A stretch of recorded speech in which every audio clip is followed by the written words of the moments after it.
Recording in progress. All right. Good evening, everyone. I'd like to call to order the regular meeting of the Superior Town Council and the Superior Metropolitan District Number 1 Board of Directors for Monday, January 26, 2026. Can we all please rise for the Pledge of Allegiance? Pledge allegiance to the flag of the United States of America and to the republic for which it stands, one nation, under God, indivisible, with liberty and justice for all. Roll call, Shannon. I'm trying to use the new software. Give me a second. Gosh.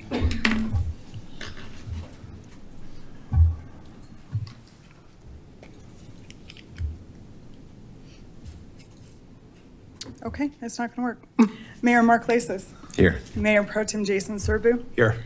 Councilmember Heather Craycraft. Here. Councilmember Mike Foster. Here. Councilmember Stephanie Miller. Here. Councilmember Jen Cowish. Here. Councilmember Neil Shaw. Here. All right, everybody's here. Up next is approval of the agenda. Do we have any changes we'd like to make to the agenda? Otherwise, I'll entertain a motion to approve. So moved. All right, we got a motion from Councilmember Craycraft. Second. Second from Mayor Pro Tem Serbu. All in favor? Passes unanimously, and we're on to council reports. Who'd like to go first tonight? Nothing. Okay. Never mind. All right, so brief updates. Dr. Cog had a meeting last week, first time since October. The December meeting was canceled because of the planned outage by Xcel Energy. But anyways, a brief update on the state legislature. As of last Wednesday, 200 bills have been introduced. They expect somewhere around 600. State's trying to solve an $800 million to $1 billion budget shortfall, so the next few months will be a challenge to close that gap. CAPS held their first Boulder Film Friends and Superior event last Friday, where they showed the movie The Librarians. Given what's on the agenda for tonight, I think it's quite topical. Attendance was good given the freezing temperatures outside. But what was really neat is that one of the producers was at the movie, as well as one of the librarians who was in the movie and has since moved from Florida to Colorado due to the challenges that she was facing within her position in Florida. But while Colorado may be one of the 13 states to adopt the Freedom to Read Act, we actually do not have a requirement that all schools have either a library or even a librarian. Obviously, the two schools in Superior do have libraries, but not all schools in Colorado are actually required to do so. The next movie in the series is going to be on February 27th. It's called Porcelain War. It's about artists in Ukraine who joined the Ukrainian Defense Force. It premiered at Sundance in 2024, won the Grand Jury Prize for Documentary Competition. It was also nominated for an Academy Award last year. CAPS held their meeting the day before the movie, and they're moving forward with the Mural Fest. There could be some challenges with the funding since we, the council, did not actually fund anything in the 2026 budget. And if the sports stable or Carmel do not want to contribute, in which case we may be focused on town properties. So that's going to come to the board at the next meeting. Finally, a warning. It appears that Xcel has swapped out some gas meters for various homes in December. There's like a manual read and they misread mine. So my gas bill is 3x what it was supposed to be in December. So make sure you check your bills. So, yeah. They told me it's going to take 4 weeks to figure out how to fix that. So, that's it. Yeah. All right, thanks, Neil. Stephanie? I'll go. Just a few things. Almost all the committees have a lot of vacancies, so if you are so inclined, we would love to have anybody get involved. And then I wasn't sure if maybe we want to visit term limits, because I know that we do have some people rolling off who have been on there for a while, and there might be an opportunity to retain some of them so we don't have as many vacancies. So something to just noodle on. Chat with the chief happened thanks to Sergeant Solomon again for hosting that. That's always really, really informative. A couple things that I took notes of that I thought were interesting. One, if you are in any danger, you will be notified. So everybody goes to Facebook to see what's going on. And if there's a large police presence, it doesn't necessarily mean that something horrific is happening. It just might mean that they're getting a lot of backup who don't have other things to do and wanted to show up on the scene. So So don't panic if you see a large police presence, and don't jump to Facebook and assume, I'm not seeing anything and why are they not communicating? If there's any sort of reason for you to know what's going on and to shelter in place or anything like that, you will be the first to know. So if you haven't signed up for notifications like Everbridge, please make sure you do that so that you are informed when things are happening. And then finally, the Chamber is hosting the Superior Her Conference on Thursday, March 26th from 10:30 to 5 o'clock at the Omni. You can register online. If you are a female or own a business, I would highly encourage you to go to this. It's a really, really great conference. That's it for me. Thanks, Stephanie. Heather? No report. Mike? No report. All right, Jason? I just have one thing. Everybody wants a beer festival. Everybody loves a beer festival. We're finally getting a beer festival. This coming Saturday, the 31st, is at Superior Beer Fest. I think I pronounced that right. It's in downtown Superior at the Civic Space. There are 2 sessions from 12 to 2 or 3 to 5. All-inclusive beer and spirit sampling indoors at the Civic Space, obviously, because it's getting way too cold out lately. There will be a DJ and downtown Superior shopping and food. Tickets start at $39 plus $7.58 in fees for the town. But everybody come out for this. It's going to be a great event. We've got a lot of people already excited about it. I'm going to be there definitely for one of the sessions. So please come out, support the town, support the vendors, and I hope to see you guys on Saturday, this coming Saturday. So that's all I have. Thanks, Jason. All right, good evening, everyone. Good to see you all. Just one thing to report. This past Saturday, I attended the Metro Mayor's annual retreat, which was down in Lakewood. We had a packed agenda. We always talk about topical issues that are pending in the state legislature and the legislative session. We also interviewed 2 candidates for governor, Phil Weiser and Barb Kirkmeyer, both of whom made commitments to respecting the home rule authority of Colorado state municipalities, as well as honoring kind of the land use authority that we have as a result of that home rule authority. One of the items that is being closely watched is the first bill that was introduced in the legislative session this session, which is House Bill 261001, which is the reincarnation of the Yes in God's Backyard housing bill that didn't pass last legislative session. They've rebranded it, but it's basically the same thing. It's another housing bill that the state legislature is attempting to pass that would, in some respects, remove the ability of local governments like Superior from having the authority to even consider certain land use decisions. So a lot of people are very adamantly opposed to any sort of change that would prevent local governments from having the final say on land use issues. That's typically what happens in Colorado, and it's not a matter of state concern, but this is now an issue that the legislature has, over the past several legislative sessions, started to creep into and gradually erode municipality authority on land use decisions. So let's keep a close eye on that. We'll see what happens. Both State Senator Barb Kirkmeyer and Attorney General Phil Weiser stated that they were kind of opposed to encroaching on municipal authority, but Governor Polis in this past, in his last year as governor, seems supportive of getting something like this passed. So we'll see what happens. There'll be opportunities to testify at both the House and the Senate committees. So if you're interested in these issues and topics, I'd encourage you to go down to the Capitol and testify. And that is my report for tonight. Town Manager Magley. Town Attorney Nicholas Hartman. Nothing. And Town Clerk Shannon Duchesne. All right. We're on to public comment on our consent agenda, presentations, and non-agenda items. If you'd like to make public comment here in the boardroom, we have a sign-in sheet at the desk right there. Give us your first and last name and the town in which you reside. You don't need to give your full street address. If you're participating via Zoom and you'd like to give public comment, please use the raise hand feature and I'll call on you in the order in which I see your hand raised. First up.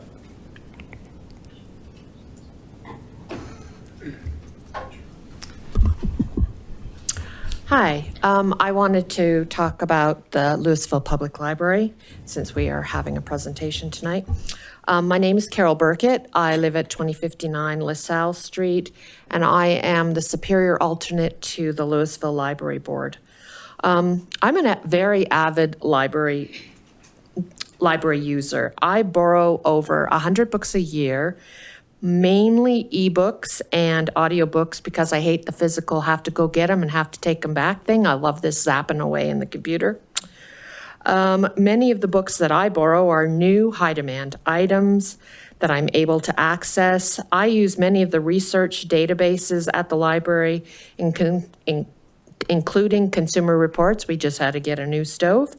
And I love all of the ideas on Creative Bug. I also attend library programs, the last one being the Mahaffey Cache, which was an amazing program about a trove of Neolithic tools that were found in downtown Boulder. As a former librarian, my privacy rights are very important to me, and I know that they are well protected by the professional staff of the library. For me, our tax dollars are well spent with providing me with access to a wealth of materials and a professional staff who protect my rights. Thank you. Thank you for your comments. Anybody else signed up? Anybody else chomping at the bit for public comment? All right. On Zoom, we've got Marina Rudolph.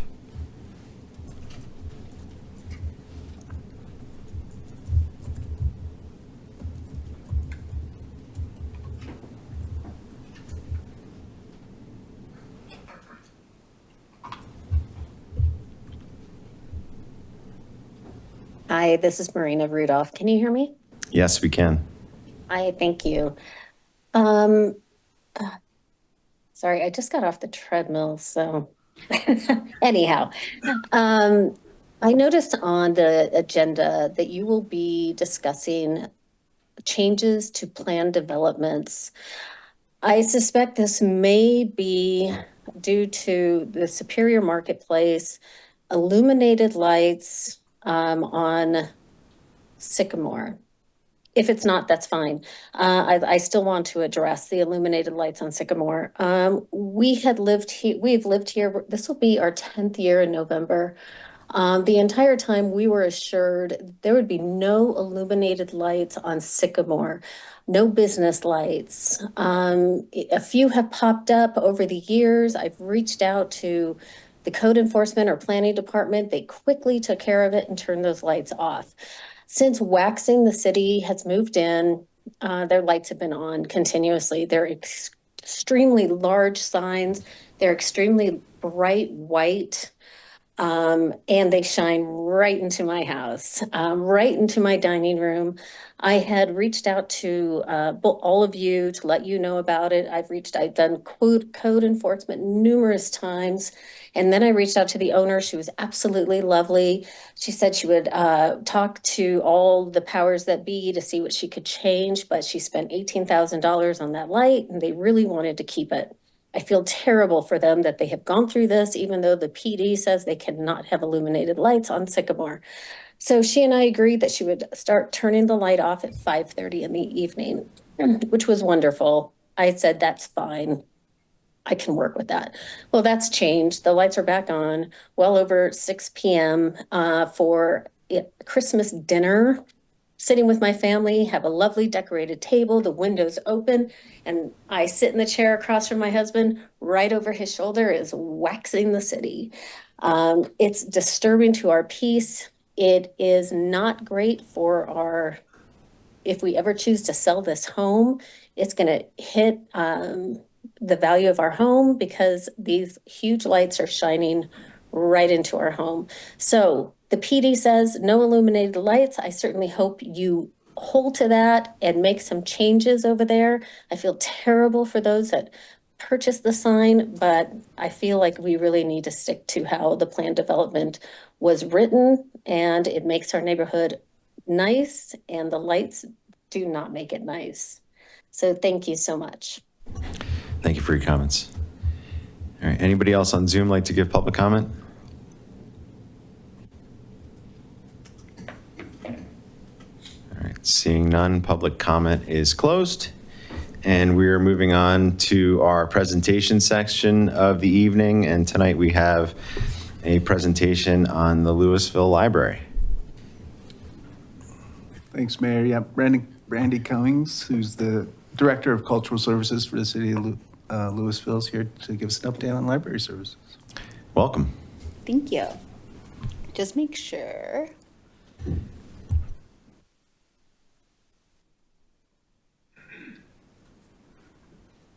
All right, we'll do it this way. All right. Thank you all for having me here tonight. I am Brandy Cummings, the new Director of Cultural Services for the City of Louisville. New as in just about 7 months, and as a Wisconsin girl, I'm very excited to hear about a beer festival, so I will also see you there. Thank you for that wonderful activity. I'm excited to come here today to talk to you about library service and start a conversation on what we want to continue our great library to be for the residents of Louisville and Superior. So whenever I introduce myself as the Director of Cultural Services, I inevitably get the follow-up question, what does that mean? So I want to give just a little bit of context to the ecosystem we're all thriving in. My job oversees the Historical Museum, the Public Library, and our Arts and Events Department. And that means that we get to do all the really fun things. We get to enrich the community, the rich tapestry that makes this a great place to live. And we really get to focus on belonging and connection. And we do that in a variety of ways, whether it's hosting citywide events, bringing people together to celebrate the diversity of the community we live in, or it's the everyday interactions at the library that we know are so impactful for families and caregivers and children alike. So today I'd like to take some time to just dive in a little bit deeper, look at some of the data behind your library, and talk a little bit about how we are doing in a comparison market. So we're going to start by understanding, of course, that the Cultural Services Department is those 3 entities, but we're also a variety of stakeholders. So we have the Board of Trustees, which is appointed, which includes Superior representation, and then our Louisville Public Library Foundation, which is an independent 501c3 that works as a supplemental funding and advocacy agency for us that also has representation from the great town of Superior.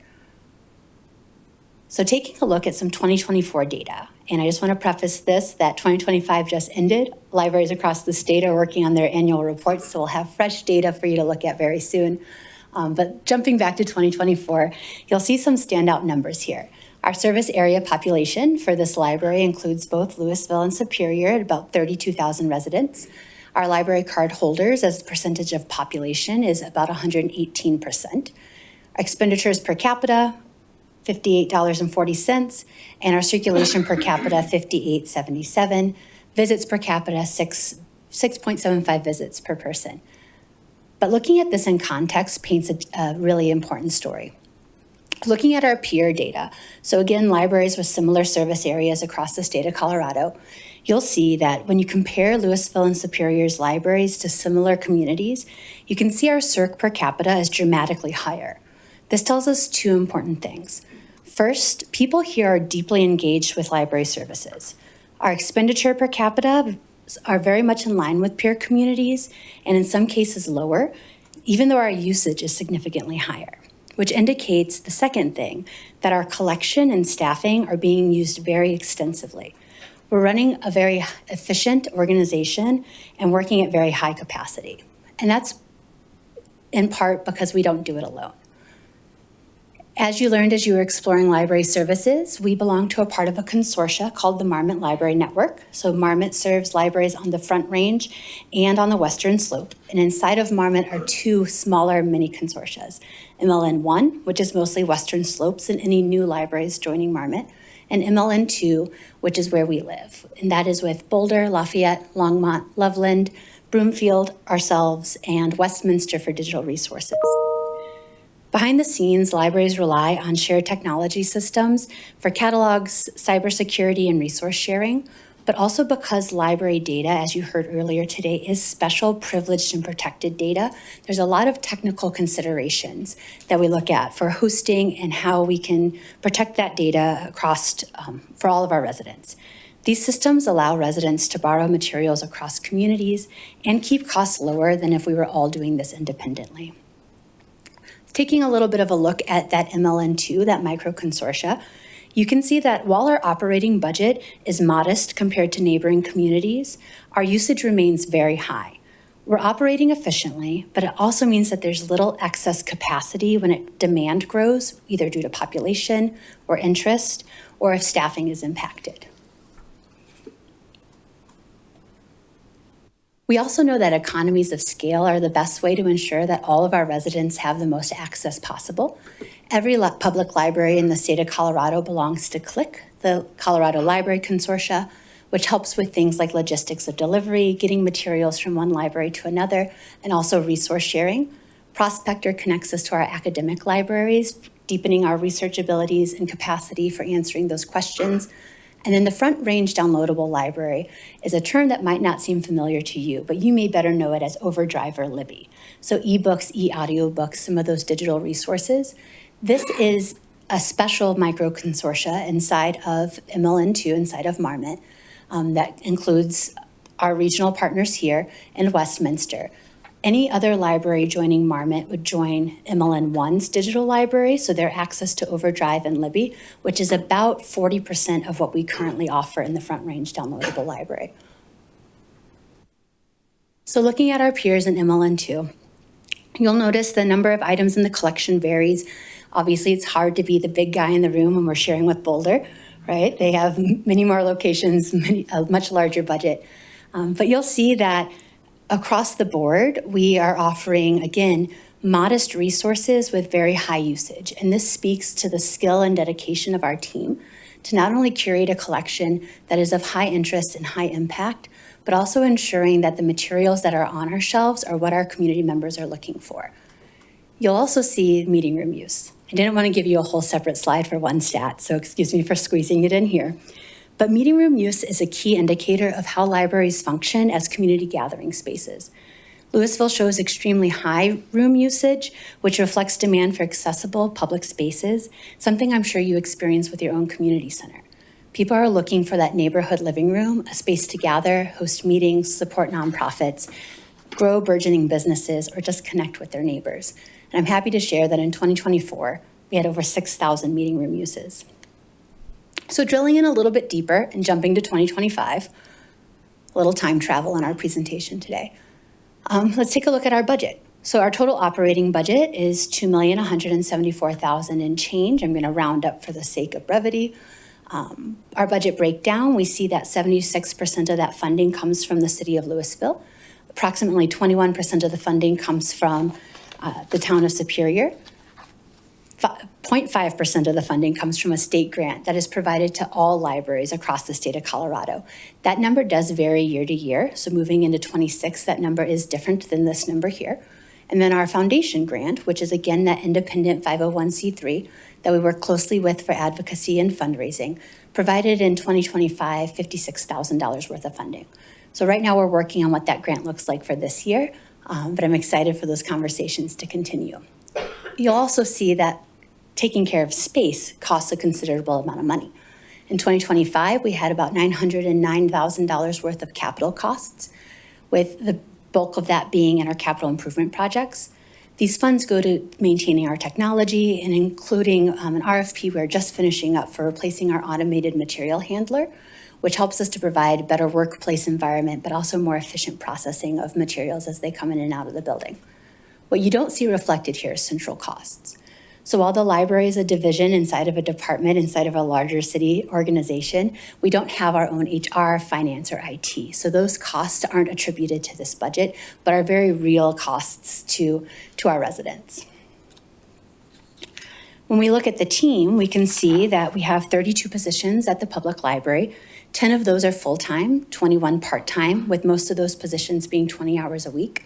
We have one seasonal intern we bring in to help with summer reading. I'm excited to share some success around that a little later. We're open 7 days a week at 58 hours of service. Multiple shifts, multiple desks to staff. In fact, we're a 3 service point organization. We have our front desk for our circulation, our children's room, and then upstairs for adult and teen. Having staff spread across all of those points can really take those 21 part-timers and draw them quite thin.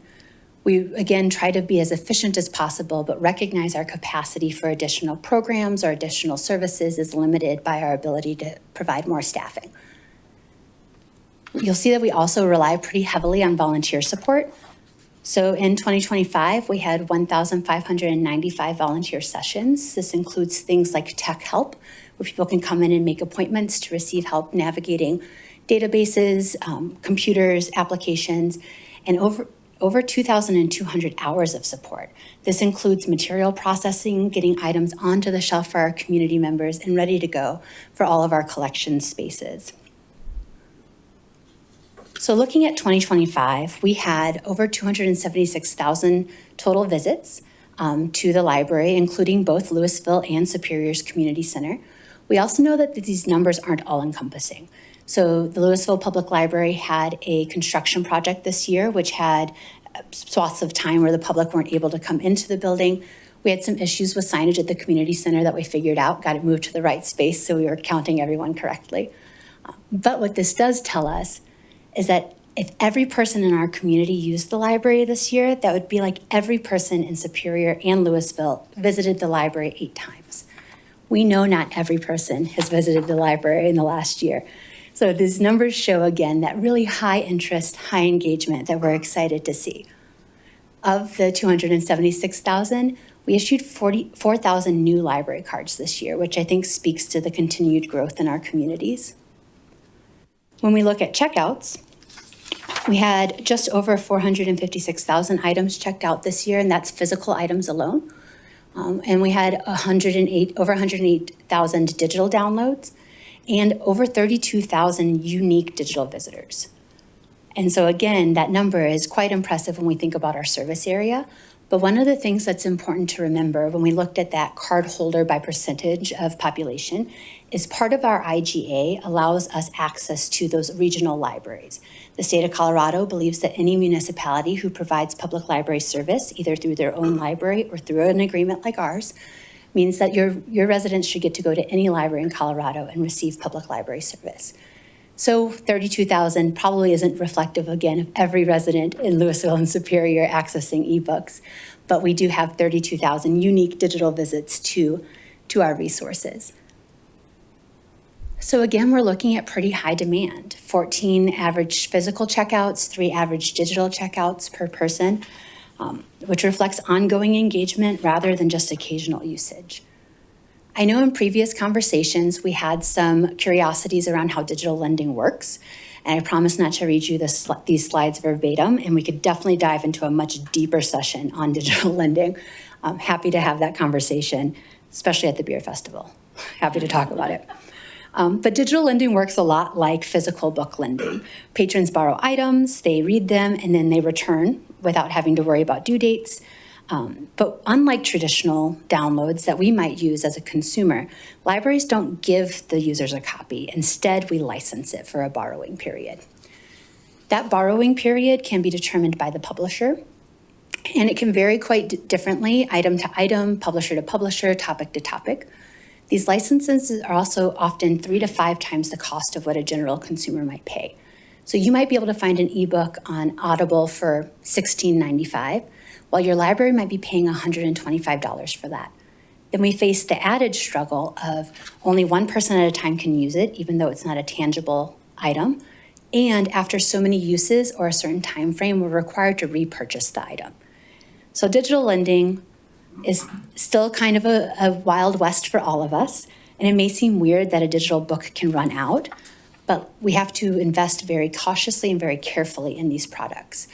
What you'll see in our budget is that we often buy into what's called advantage copies. Advantage copies allow us to shorten the wait for our residents on high demand titles, high interest titles. There are some options that offer simultaneous access. Those costs are typically 10 to 15% more per item than a consumer uses. So again, very, very costly. Let's jump into some of the fun things. So as you can see, in 2025, we offered over 600 programs with over 28,000 attendees, which is amazing. So exciting to see these numbers. Programs are heavily concentrated in new services. which aligns with community needs around early literacy and family engagement. And attendance numbers reflect that parents and caregivers rely on the library as a consistent, affordable enrichment resource. One of our probably most well-known, most beloved programs, libraries across the nation, is summer reading. I want to take a moment to share with you some of the success that we've seen here. Summer reading is one of our most impactful initiatives, helping prevent learning loss and keeping kids engaged while school is out. You'll see we had great attendance or participation across the board here, and a little shout out for our scavenger hunt, which takes words and puts them in businesses throughout Louisville and Superior, driving our library users into locally owned businesses to try to help support some economic vitality and cross-promotion throughout the summer months. We saw great participation and completion rates. On average, you usually get 45% of adults finishing the summer reading program. Gone are the days of the Book It program from Pizza Hut where we all got that personal pan pizza, right? It's a lot harder to finish things than it is to start them. But I'm excited to show these numbers, again, speaking to the high rate of engagement in Louisville and Superior. As we look at growth across the board, you'll see that 53% of the participants this year participated in the scavenger hunt. That means 53% of the people coming into the library to participate in summer reading also visited local businesses. We see increases in total days read and total prizes redeemed, which again speaks to people completing the process, which is very exciting. And that participation was up across all age groups.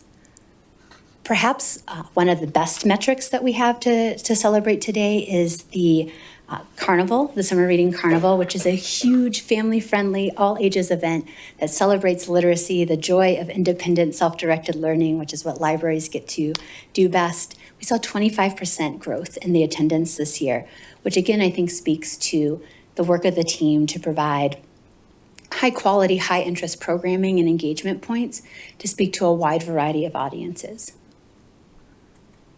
So what's next? Well, we're working on a Superior data dashboard. In some conversations, we've talked about how can we bring some of that data around in a way that's helpful for decision makers in both municipalities. Per our IGA, when we entered that agreement, there was a statement saying that the way we gathered data didn't need to change with the IGA, but we know, like all things, evolution happens, and we need to evolve those metrics so we can all look at the data together. We're also in the midst of a cultural services strategic plan, which I'm really excited to say stretches again across all three of those divisions. And in March, we will be bringing out a public survey, which I'm happy to bring to all of you before we launch it to both communities. We're going to spend some time really digging into our collection.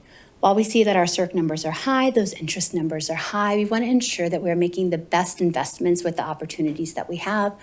And then we're also applying for 2 substantial grants this year, the Peggy Barber Tribute Grant, which helps to support programming specifically around adults and seniors, helping to combat social isolation, and the National Endowment of the Arts Big Read Grant, which brings us a lot of opportunity to have community conversations around a centralized topic or centralized title.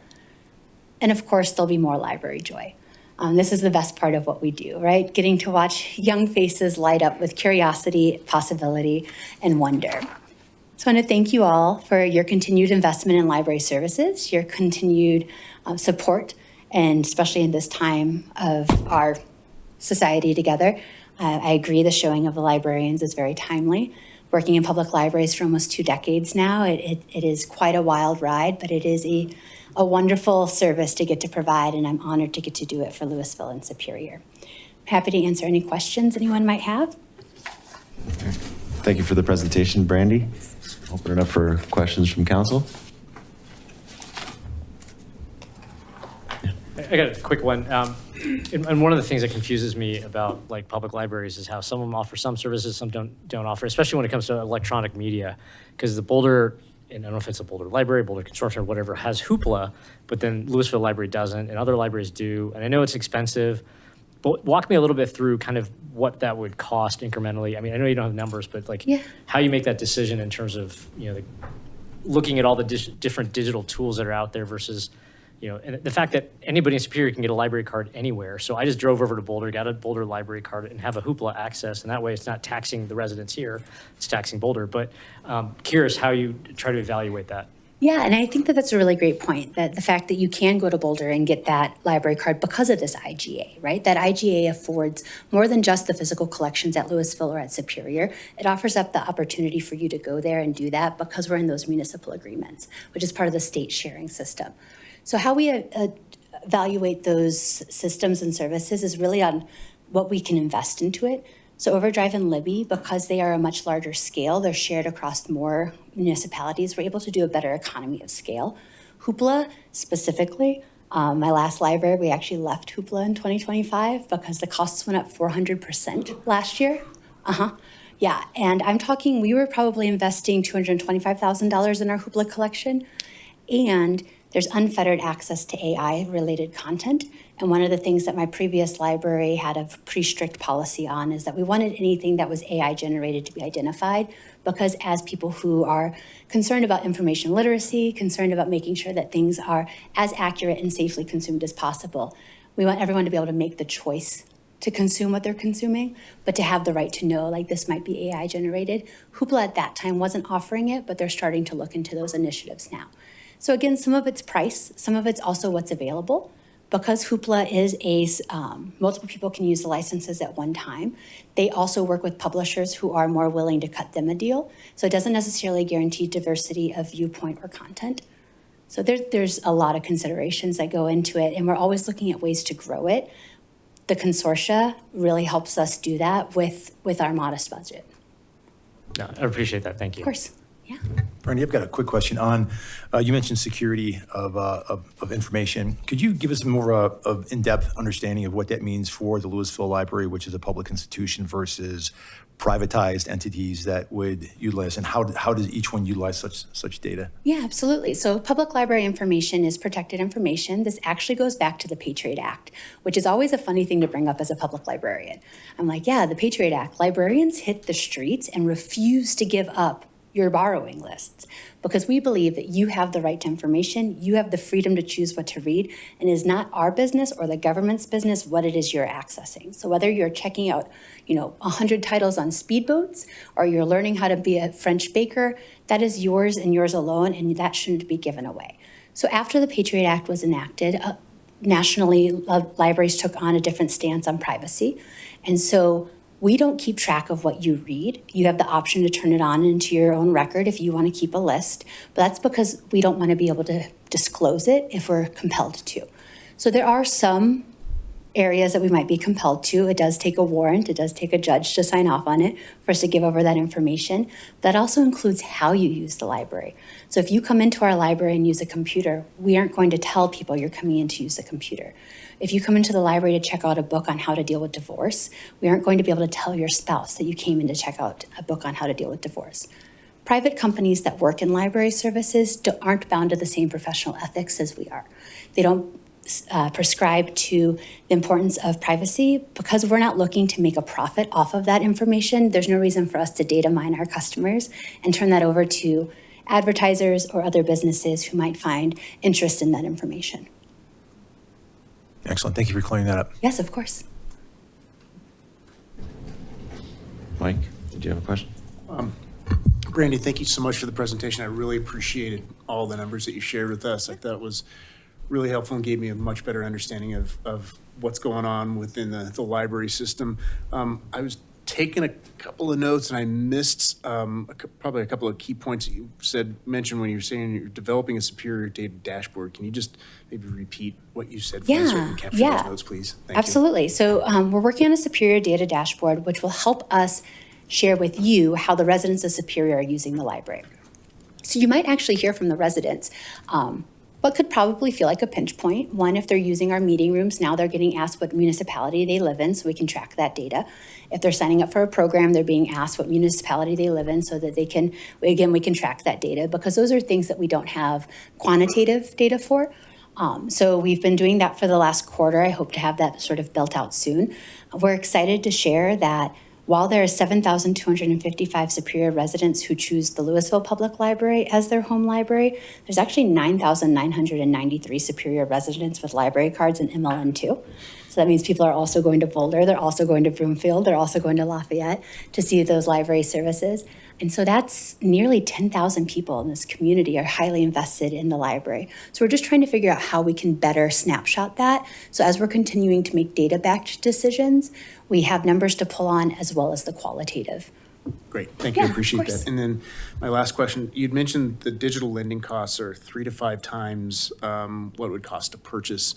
Can you kind of help walk me through why? There's such a Yes. difference, Yes, with, especially since public libraries aren't making money off yeah. of lending them books out. I'm going to say yes with an asterisk. Okay. Because again, we could dive very, very deep into ebooks and e-resources. Ultimately, it's set by publishers. So in public libraries with our physical collection, we abide by a same sort of formula with our publishers, where we might have a title and we can have it for 250 checkouts if it's really high interest.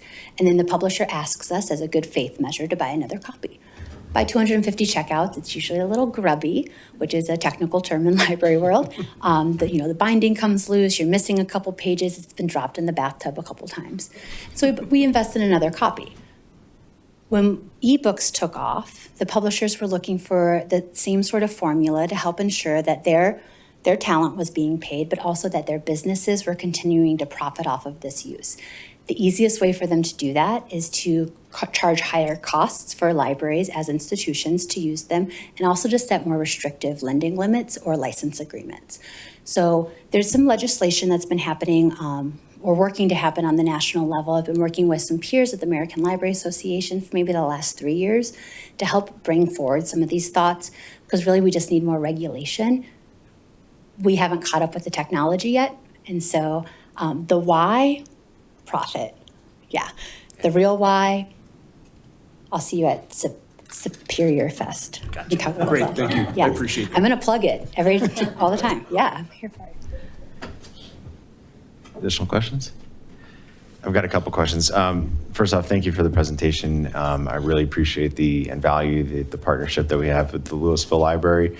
I'm a big user of the ebook downloads, the audiobook downloads. I've got a very light sleeper in my wife, and if I'm reading a physical book, I'm keeping her up, but I can read on my Kindle and not disturb her. So I really value having ebooks. It's a game changer in our house. My kids like the physical delivery to the community center. Yeah. They value that. And I use the New York Times access on a regular basis. I think that's one of the best services that a lot of people don't know. If you are a New York Times reader, you can get free access to the New York Times for 3 days at a time to read on your computer, on your phone, through your Louisville Library access. So it's a huge service. I love that. Absolutely get tremendous value out of it. Couple questions about just the data that was in the presentation. So when we were looking at the data for the visits, there was a slide there that talked about 40,000 visits, 49,000 visits from Superior, 227,000 visits from Louisville. So how is that information calculated? I know you mentioned that some of it came from people that were visiting the Superior Community Center, presumably getting the book drops, but Yeah. how does that data So get generated? at the Superior Community Center and at the Louisville Public Library, we have door counters, much like a retail operation that counts bodies coming in and out. And so we tabulate visits by how many bodies are coming in and out. Obviously, in a space like the community center, people are, especially with how multi-use that space is with that cute little area to the side where you can sit, there's going to be multiple reasons for people coming in and out. And so we try to round down, we try to estimate about 5% less than what the counters are showing us, but that's where that data comes from. Okay, so that's calculating all people that are coming through the doors at the community center? No, it's just going into the actual library section. So we Oh, walk okay. past the existing desks, which I know is being remodeled. So the counter's back there by the lockers. Okay. And so the 227,000 Louisville, that's just physical patrons that are coming in through the doors, but it's not necessarily Louisville residents. It's just Correct. physical people that are entering the the library itself? Absolutely. Okay, so it's not like an actual kind of breakdown of, because you don't know, right? You're not checking ID as you go in through the door, so you No. don't know there's plenty of Superior residents that are going to the Louisville library, and then residents of other communities as well. Yeah, absolutely. We actually see a really large lendership with Lafayette. And so there are people coming from Lafayette, from Boulder. During some of the wind events, we had people coming in from Denver to hang out with us as a charging station. And so because we're not monitoring at the door, we don't know exactly where those residents are coming from. We just know what building or what space they're accessing, which is why it's divided by those spaces. And this is more of a question of just like how libraries operate in general, but in the library industry, in the library world, and I presume there's a ton of people that are coming into the library to study, to read in the stacks, who aren't necessarily checking out books, right? There are Absolutely. study groups that are forming, people are just looking for a place to gather. Is there like a metric that you use to kind of weigh like the usage, the people who are actually checking out books that are being circulated versus just people who are using it for other purposes? Do you have a feel for how the library is being used in that regard? Yeah, so going back to that meeting room calculation of over 6,000 meeting room bookings for the year is a really great measurable metric. Unfortunately, a lot of the ways that public libraries are used as social infrastructure, much like parks, right? We don't have a way to necessarily determine like, why are you here? What brought you here? How are you using our spaces? We also serve as warming centers, which is a great example. Not everyone is coming into the library to necessarily use the computer or use the book. They're just looking for a place to be safe, and we provide that service too. Overall, looking at our visits per capita, so 6.75 in 2024, around 8 for 2025 is a pretty good metric that there's high demand on the space. And then having to break down circulation a little differently, like based on card holders versus circulation. So again, looking at circulation per capita helps us understand, like, are we in a good range? Generally, these are really significantly high numbers. If you look at the state level, the Louisville Public Library has remained in the top 10 circ per capita for like the last 7 years, which again speaks to really high demand and high usage, which is direct actual physical checkouts. Okay, thank you. Yeah. Also, do you have like an idea as to, is there an industry norm or anything like that as to what a community like Louisville spends per capita for all of their residents on library services? Is it $10 per person, $20 per person, $50 per person on an annual basis? Like, is there a rough kind of estimate as to like what a community, in order to have a successful library, should be spending? Yeah, so there's definitely not a norm. There's not like a baseline standard. And I'm sure a lot of it varies based on the size of the community as well. Absolutely. Size of the community, funding resources, the fact that libraries can be private public district, there's joint municipal libraries, there's a lot of different opportunities. So there's not like a set formula that says, if you're spending $12 per capita, this is healthy. We tend to look at circulation metrics for that instead, which is typically like, how often does our collection turn over? 4% turnover, which means a book has gone out once per year, is a really good metric. When it comes to spending, because that's so varied at levels of investment, it's going to be different for everywhere. If you go to Library Research Services, which is the statewide database, LRS, which is where the 2024 numbers are pulled from, you'll see that when we look at the per capita spending in our peers with the same service size, right? No, one more slide. Sorry, friends. Sorry, folks at home. That was a lot of zooming. We're at $58.40 per capita, so we spend about $60 per person. Clearview spends about $143 per person. Lafayette, who's our closest peer in our neighbor groups, is at $62 per person. So there's not necessarily a straight flat metric. A lot of this is also going to depend on how heavily you invest in e-resources versus print resources. We are still seeing that print resources are more sought after here than e-resources. I anticipate that'll continue to shift. We're seeing that gap shorten and get closer together. So unfortunately, there's not a good formula. Like, I can't walk away and be like, hey, if you spend $12 per person, you'll have a good library, because all of that's going to depend on supplies, demand, if you're using RFID technology, how automated you want to be, what your catalog system looks like. So there's too many variables. Understood. Yeah. For purposes of just kind of educating the public on making the pitch for why you should go visit the library, what are they missing out on if they haven't been in a while? We talked about Libby and Overdrive, and I mentioned the New York Times access. Yeah. You talked about, Carol talked about the Creative Bug and the Consumer Reports access during her public comment. What are we missing out for those of us who haven't been to the library in a while? What should we be taking advantage of? Yeah, absolutely. There are so many wonderful things to take advantage of at your local public library, and really the possibilities are as endless as your imagination. So if you're looking for job training, we have access to that. If you're looking for technology help, we have access to that. I spent 3 hours helping somebody download photos to send to their granddaughter about their trip to the Himalayas. What an amazing trip.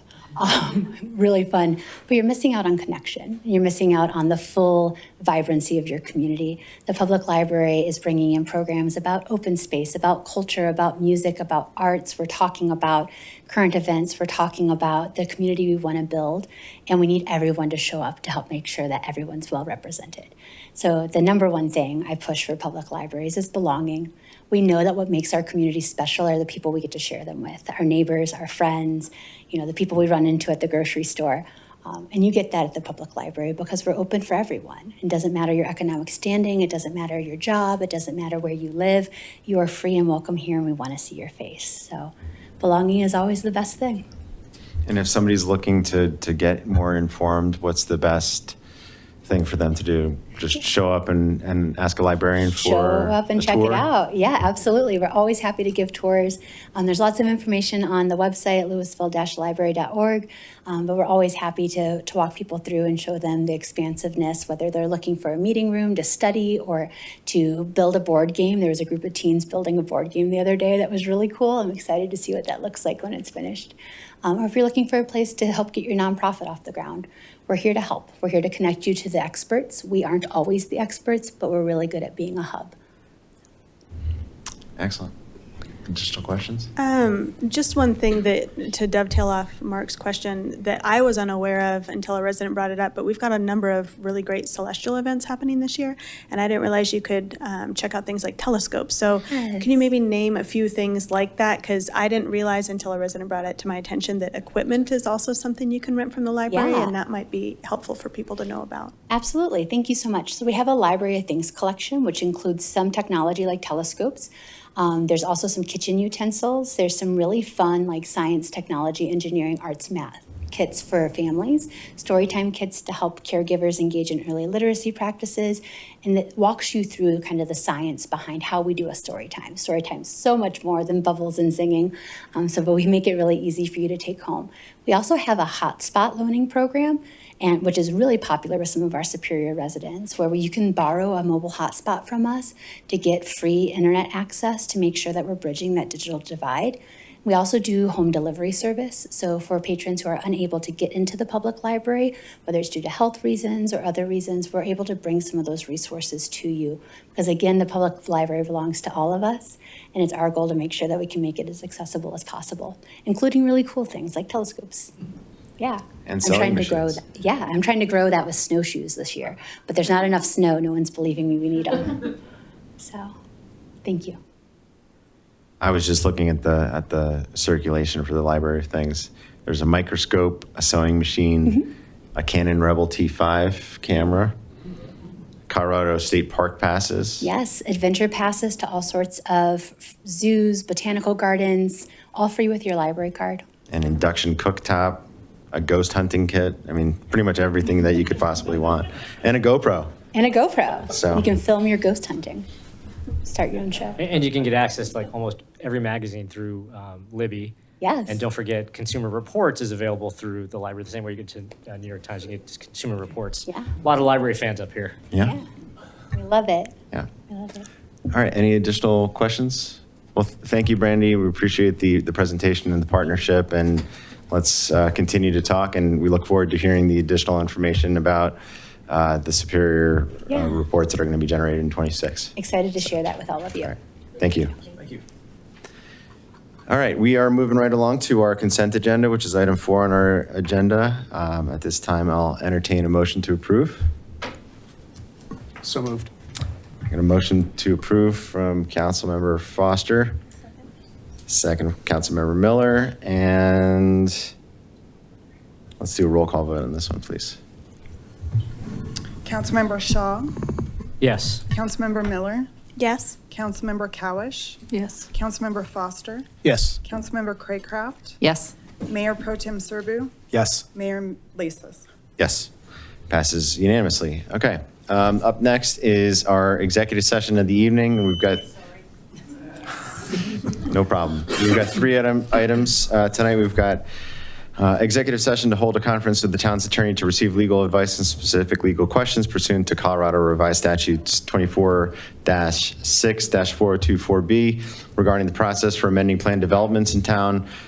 Executive session to hold a conference with the town's attorney to receive legal advice on specific legal questions pursuant to Colorado Revised Statutes 24-6-4024B regarding the potential formation of an entertainment district in downtown Superior, and executive session to hold a conference with the town's attorney to receive legal advice on specific legal questions pursuant to Colorado Revised Statute 24-6-4024B, and to instruct negotiators to develop a strategy for negotiations pursuant to Colorado Revised Statute 24-6-424E regarding landscaping features in Rock Creek neighborhood.